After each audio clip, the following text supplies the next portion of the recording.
Halo, ketemu lagi dengan saya Tirta Musitama di channel Tirta Musitama ini. Kalian akan mendapatkan info, tips sukses belajar di perguruan tinggi, khususnya di bagian penelitian. Tapi juga karena kalian saya adalah hubungan internasional dan bisnis internasional, pasti punya topik-topik terbaru tentang hubungan internasional maupun bisnis internasional. Kali ini kita akan membahas apa yang baru terjadi, apa yang baru terlaksana sukses di Bali, yaitu G20 Summit KTT G20 di Bali Presidensi Indonesia. Sudah hadir bersama saya rekan saya Dr. Lili Yuliadi. Halo, assalamualaikum. Waalaikumsalam warahmatullahi wabarakatuh. Alhamdulillah kita ketemu lagi ini ya. Reguler nih, apa namanya, kompetitor reguler lah. Ini guest saya yang reguler di channel ini ya. Luar biasa. Pak Lili ini dari jurusan Hubungan Internasional BINUS University, selalu committed nih ngobrol-ngobrol sama saya, membahas topik-topik hubungan internasional terkini ya Pak ya. Yap. Ya, oke. Nah, kali ini kita akan membahas tentang kesuksesan G20, tapi terkait dengan efektivitas dari keputusan-keputusan itu. Ya, satu, memang kita harus apresiasi bahwa dalam situasi konstelasi dunia yang tidak sedang baik-baik saja ini ya, ternyata Presidensi Indonesia berhasil menggolkan Leaders Declaration ya dari para leaders G20. Itu keren loh Pak ya. Di tengah situasi yang seperti sekarang ini ya kan. Ada post pandemi, ada Ukraina, Rusia ya, ada yang nggak hadir ya.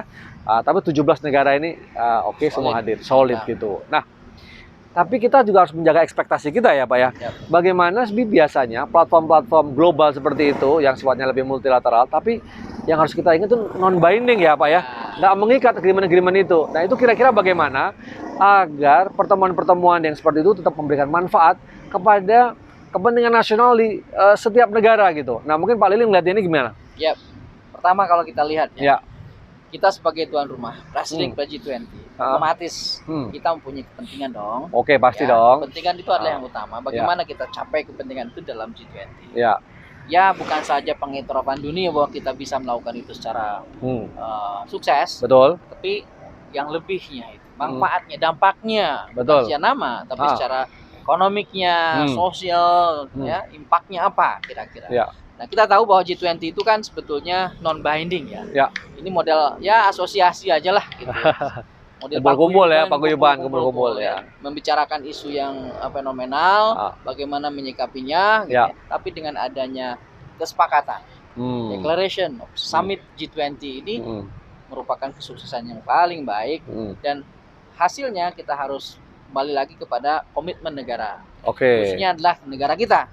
Ya. Oleh karena itu, jangan kita puas hati dengan adanya deklarasi G20, tetapi yang harus dan yang penting kita perhatikan adalah what is next. Bagaimana implementasinya.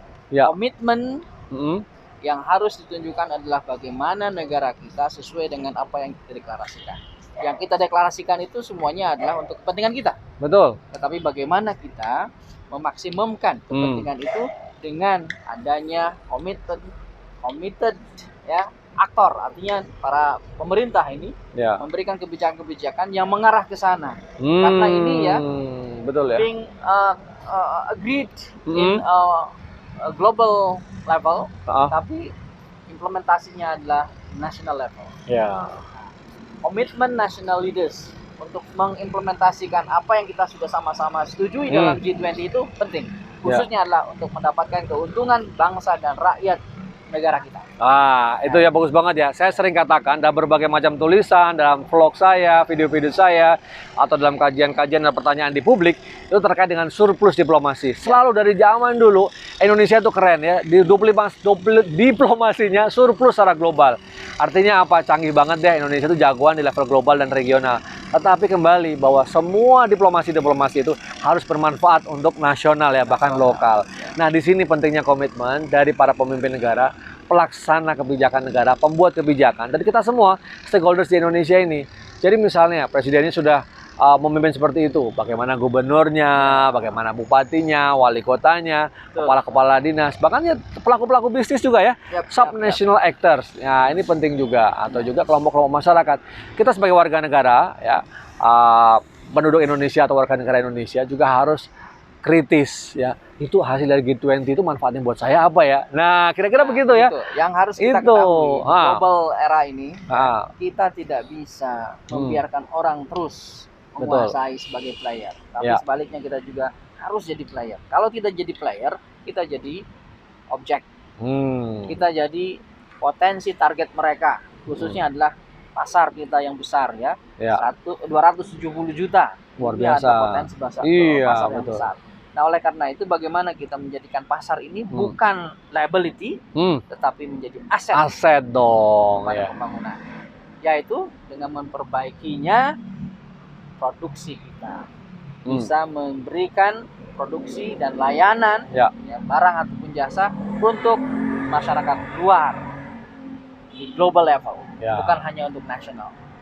Dan itu harus mempunyai kualitas yang baik. Itu artinya yang bergerak tidak hanya pembuat kebijakan, ya kan? Tadi kalangan bisnis, ekonomi, industri itu harus keren juga kualitasnya. Seperti apa produk-produk, jasa-jasanya. Kita juga harus berubah ya. Mindset kita udah jadi warga besar dunia gitu. Tidak bisa lagi seperti kata dalam tempurung ya kan. Melihat ini global memang sebagai salah satu ya tantangan buat kita, tapi sekaligus opportunity buat kita agar kita bisa bermanfaat, meningkatkan tadi taraf hidup kita ya, kesejahteraan kita juga. Nah, mari makanya bergerak ya. Indonesia sudah semakin baik, pembangunan semakin lancar.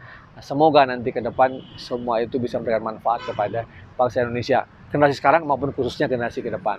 Apalagi narasi G20 ya, pembangunan yang inklusif, investasi yang inklusif, energi terbarukan, ya, digital transformation, sarana prasarana untuk kesehatan. Nah, luar biasa. Gimana peran kita? Gimana peran Anda? Nah, kalau punya komentar tentang itu, ada pertanyaan lebih lanjut, silahkan tuliskan di kolom komentar. Kita nanti selanjutnya akan bahas dengan Bapak Dr. Lili Yuliadi dari jurusan Hubungan Internasional Binus University. Kalau Anda suka konten ini, jangan lupa like ya, dan juga subscribe yang belum subscribe ya, Pak Lili ya. Betul. Gimana kita ingin nih bisa subscribe 1 juta subscriber gitu ya, keren ya. Terima kasih banyak. Salam dari Makassar, saya Tirta Musitama dan Lili Yuliadi. Assalamualaikum warahmatullahi wabarakatuh. Waalaikumsalam.